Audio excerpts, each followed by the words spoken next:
خب حالا که خودت مهمونی تو این برنامه، میخوام بپرسم که آیا راسته که توی برنامه‌ات اجازه نمیدی مهمونات حرف بزنن و از خودشون دفاع کنن؟ قبول دارم. این با هم میزونه. من دیده بودم بسه گفت. دوستان عزیز، برنامه چهارپایه داغ یک شروع بسیار داغ رو داره و اما خدمت عرض بکنم که من شنیدم که تو توی برنامه‌ات گزارش هات رو گزینش میکنی، یعنی چیزایی که به نفع خودت هست رو ور میداری بقیه رو پخش نمیکنی، درسته؟ من که قانع نمیشم، خب اجازه هم نداری که قانع بشم. قانع نمیشی؟ آیا چرا؟ این بد داره میزونه. بفرمایی بشینی. کم نمیشه؟ شرایط برنامه ما همینه، هر کاری کنی کم نمیشه. شرایط برنامه همینه، باید تحمل کنی. من فکر کنم شرایط شما یه جوری منحصرانه شکر اجازه بده که ما قانع نشیم، ما تو برنامه این کارو میکنیم. همه جا که چهارپایه ما چهارپایه الان ماهیت برنامه ما بر اساس همین چهارپایه داغ هست. من به همه مهمونام میگم صداقت بهترین راهی که این چهارپایه داغ نشه. آره اگه داغ شد خنک نمیشه. خنک کم میشه. قادر عزیز یه سوال دیگه بپرسم. به نظر تو دوستای عزیزی که دارن الان گزارش فوتبال میکنن، الان نظرت راجع به گزارشگرای دیگه چیه؟ همشون خوبه، اصلا بهتره. خوبه حالا. پس گزارشگرا خوبن؟ خیلی خوبه، ولی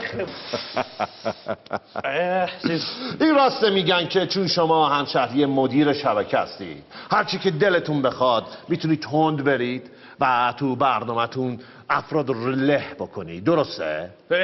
ما اصلا تو برنامه این کارا نمی‌کنیم. میگن که شما قراره که رئیس فدراسیون بوق رو عوض کنید، درسته؟ ببینید ما که نمیتونیم رئیس فدراسیون رو عوض کنیم. رئیس فدراسیون خودش انقدر داره این کاری انجام میده که خودش رو عوض کنه. آره خب این دفعه واقعیت رو گفتی، نسو. اما ببین یه چیزی رو بپرسم، اینو قبول داری که توی برنامه هات کلن آتیش بیار ملکه‌ای؟ من قبول ندارم خیلی کل همه تو داشت من آتیش بیام، ما کجا آتیش بکنیم؟ ما آتیش نمیاریم. چهارپایه رو دوست داری؟ من قانع نشم چیکار میخوای بکنی؟ میخوای چیکار کنی؟ نمیخوای قانع شی؟ قانع نمیشم. قانع نمیشم. قانع شدم. من هیچ قانع نمیشم.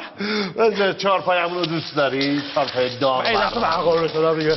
همه میدونن من هیچ قانع نشدم. این دفعه نمیشم. آقا این چهارپایه رو نداره به بدید. به درد فوتبال میخوره. دوست داری؟ فوتبال تو که همینطوری داری با زبونت مردم رو میسوزونی، دوستایی که میان تو برنامه تو میسوزونی، دیگه چهارپایه میخوای چیکار ها؟ ببینید چهارپایه واقعا من از این درگیر خودش کرده، این چهارپایه رو به ما بدید حتی فوتبال عوض میشه، پیشرفت میکنه. احتیاج داره فوتبال رو به چهارپایه ها. این چهارپایه گرونه، نمیتونی بخریش. چقدر بشه میگه چهار تا خوبه. بفروشمش؟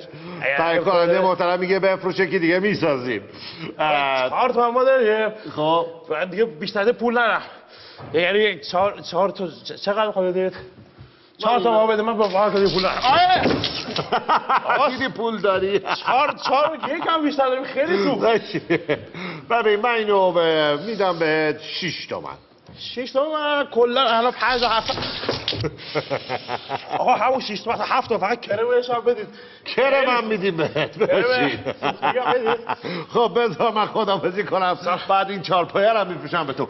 دوستان عزیز، برنامه چهارپایه داغ برنامه بسیار داغ مهیجی داشتیم. اجازه میخوام که از شما خداحافظی کنم تا یک برنامه دیگه. خدا نگهدارتون. شد خیلی خوب.